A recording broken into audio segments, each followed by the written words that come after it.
কোচবিহারের দেওয়ানহাট গ্রাম পঞ্চায়েতের ঘুঘুমারি থেকে কালাচাঁদ যাওয়ার রাস্তায়, যেখানে রাস্তা দীর্ঘদিন ধরে বেহাল অবস্থা এবং স্থানীয় প্রশাসনকে জানানো হয়েছে, কিন্তু কোনো রকম লাভ হয়নি, এমনটাই তারা অভিযোগ করছেন। আর এর ফলে চরম সমস্যায় পড়ছেন সেখানকার বাসিন্দারা।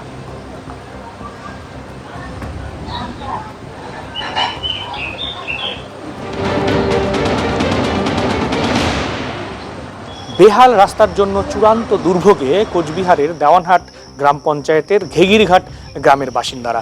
এই যে রাস্তাটি দেখতে পাচ্ছেন, প্রায় 5 কিলোমিটার রাস্তা, ঘুঘুমারি থেকে কালাচাঁদ পর্যন্ত এই রাস্তা দীর্ঘদিন থেকে কিন্তু বেহাল হয়ে রয়েছে। স্থানীয় বাসিন্দারা যেমন জানিয়েছেন, গত কয়েক বছর আগে রাস্তা সংস্কার হয়েছিল এবং তারপরেই ধীরে ধীরে এই রাস্তা পুরোটাই ভেঙে গেছে, কিন্তু এখনো পর্যন্ত রাস্তা সংস্কারে হাত দেওয়া হয়নি। ফলে চরম সমস্যায় পড়ছে স্থানীয় বাসিন্দারা। এমনকি এখানকার যারা রোগী রয়েছেন বা প্রসূতি রয়েছেন, তাদেরকেও হাসপাতালে নিয়ে যেতে সমস্যা হচ্ছে। তাদের দাবি দ্রুত সারাই করা হোক এই রাস্তা।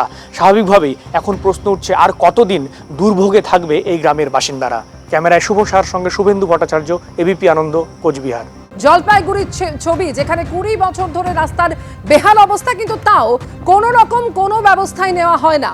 যেখানে এলাকায় ঢুকতে পারে না অ্যাম্বুলেন্স বা দমকলের গাড়িও, যার ফলে একেবারে চরম সমস্যার মধ্যে রয়েছেন জলপাইগুড়ি পৌরসভার 20 নম্বর ওয়ার্ডের বামনপাড়ার বাসিন্দারা। সেখানকার অবস্থা সম্পর্কে জানবো। রাজা চট্টোপাধ্যায় রয়েছেন আমাদের সঙ্গে। রাজা, এই বামনপাড়ার বাসিন্দারা তারা কি বলছেন? দীর্ঘদিন ধরে তারা এই অবস্থার মধ্যে রয়েছেন, অথচ কোনো ব্যবস্থাই নেয় না পুরসভা। দেখো, দীর্ঘ 20 বছর ধরে এদের যেটা অভিযোগ, যে এখানে বর্ষার সময় 1 হাঁটু জল হয় এবং সেই সময় কিন্তু ভোগান্তির শিকার হয় এই 20 নম্বর ওয়ার্ডের বামনপাড়ার বাসিন্দারা। তুমি দেখতে পাচ্ছ রাস্তার কি বেহাল অবস্থা। দীর্ঘদিন ধরে এইভাবে গর্ত এলাকায় রয়েছে। কাউন্সিলরকে বলা সত্ত্বেও এই রাস্তার কোনো সংস্কার হচ্ছে না। এবং মূলত যেটা অভিযোগ এলাকাবাসীর, যে এই এলাকায় বর্ষাকালে যদি কোনো অ্যাম্বুলেন্স আসে, প্রায় 1 কিলোমিটার দূরে সেই অ্যাম্বুলেন্সকে দাঁড় করাতে হয় এবং যে রোগী আছে তাকে কিন্তু কোলে বা গাঁথে করে সেই অ্যাম্বুলেন্সে তুলতে হয় এবং ফায়ার ব্রিগেড তো ঢোকার কোনো প্রশ্নই আসে না। এবং এইভাবে ভোগান্তির শিকার হচ্ছে এলাকার মানুষ। আমরা কথা বলবো এই এলাকার মানুষের সাথে, দীর্ঘ কতদিন থেকে তারা ভোগান্তির শিকার হচ্ছে। কি বলবেন দাদা, এই কতদিন ধরে এই অবস্থা এই পাড়ার? আমরা এখান থেকে প্রায় 20 বছর ধরে আমাদের এখানে রাস্তা কোনো সংস্কার হয় না।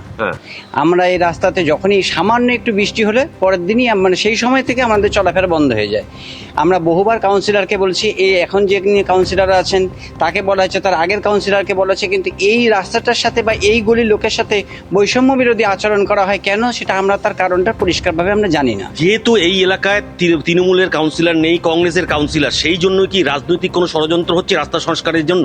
আমরা রাজনৈতিক কোনো বিষয় নিয়ে আমরা কথা বলতে চাই না, আমরা রাজনৈতিক বিষয় নিয়ে জানিও না। আমরা সাধারণ মানুষ, আমরা এটুকুই জানি বিগত দিনেও তো এখানে টিএমসি ছিল। বর্ষার সময় এই অ্যাম্বুলেন্স কিভাবে ঢুকতে পারে না? বর্ষার সময় যখন অ্যাম্বুলেন্স কল করা হয় বা এর আগে বিগত দিনেও কল করা হয়েছে, ওই মোড়ে দাঁড়ায় বা ওই মোড়ে দাঁড়ায়, ওরা টেচার নিয়ে আসে, তাও টেচার নিয়েও আসতে চায় না, বলে বাড়ির লোক আপনারা পেশেন্ট নিয়ে আসেন, আমরা গাড়িতে তুলে নিব, তখন তুলে নেয়।